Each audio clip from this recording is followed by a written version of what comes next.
Pertemuan tingkat tinggi dari presidensi G20 Finance Track atau pada level Menteri Keuangan dan juga Gubernur Bank Sentral masing-masing negara perwakilan G20 di Nusa Dua Bali sudah berakhir, yakni mulai tanggal 15 hingga tanggal 16 Juli 2022. Ini sudah selesai dilakukan 7 isu atau topik keuangan prioritas juga sudah dibahas oleh para Menkyu dan juga Gubernur Bank Sentral yang memang hadir secara tatap muka dan juga secara virtual di Nusa Dua Bali, di mana topik-topik tersebut adalah soal ekonomi global dan risikonya, isu kesehatan global, arsitektur keuangan internasional, isu sektor keuangan, keuangan berkelanjutan, pembangunan infrastruktur, perpajakan internasional, dan satu fokus tambahan yakni soal ketahanan pangan. Di mana 7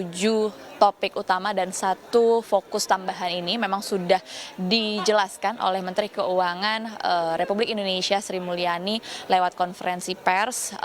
kepada awak media yang memang digelar pada tanggal 16 Juli 2022, di mana Sri Mulyani ini menjelaskan seluruh pertemuan ini dirangkum ke dalam 14 paragraf yang memang sudah disepakati oleh para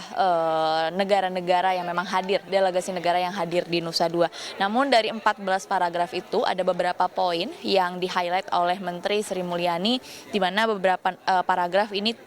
gagal atau tidak bisa disepakati oleh seluruh negara, dan kebanyakan di antara poin-poin yang memang tidak bisa disepakati adalah berkaitan dengan konflik Rusia di Ukraina begitu, yang memang berdampak kepada poin-poin ekonomi yang menjadi kesimpulan dari forum kerja pada kali ini.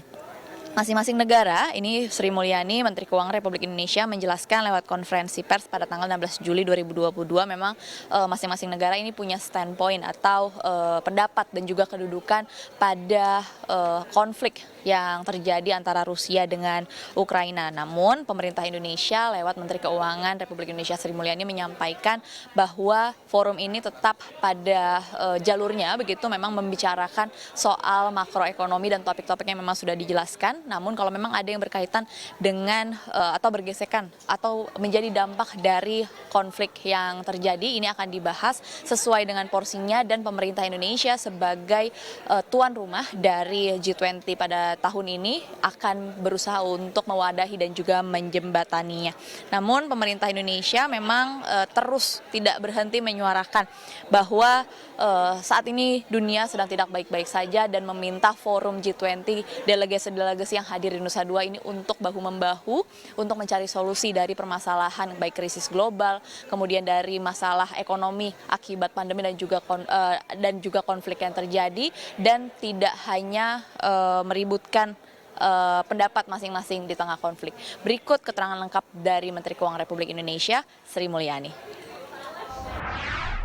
First, I think we are all agree that this G20 meeting has been under Indonesia presidency in 2022 under a very challenging and difficult situation because of the geopolitical tension. So we're fully aware about the context, how we actually conducting and hosting and organizing this meeting. On the one hand, this challenging task is quite overwhelming. On the other hand, we also encourage by all strong support, unanimously each of the member country, when we talk bilaterally, they are all strongly support Indonesia presidency and the agenda.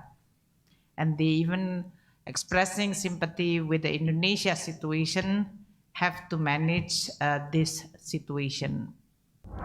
Ya, kalau bicara soal masalah-masalah yang terjadi di masing-masing negara, mulai dari masalah ekonomi makro, kemudian ketahanan pangan, ketahanan iklim, soal pandemi, pajak internasional, masalah keuangan, dan masalah ekonomi dan juga keuangan lainnya, pada kesempatan kali ini Sri Mulyani menyampaikan juga bahwa tidak ada satupun negara yang bisa menyelesaikan masalahnya sendiri. Maka dari itu, kesimpulan dari forum kerja G20 Finance Track kali ini memang tetap pada satu suara, di mana pemerintah dan juga Gubernur Bank Sentral negara-negara ini akan mencari solusi dari masalah-masalah yang ada. Tim Liputan CNBC Indonesia.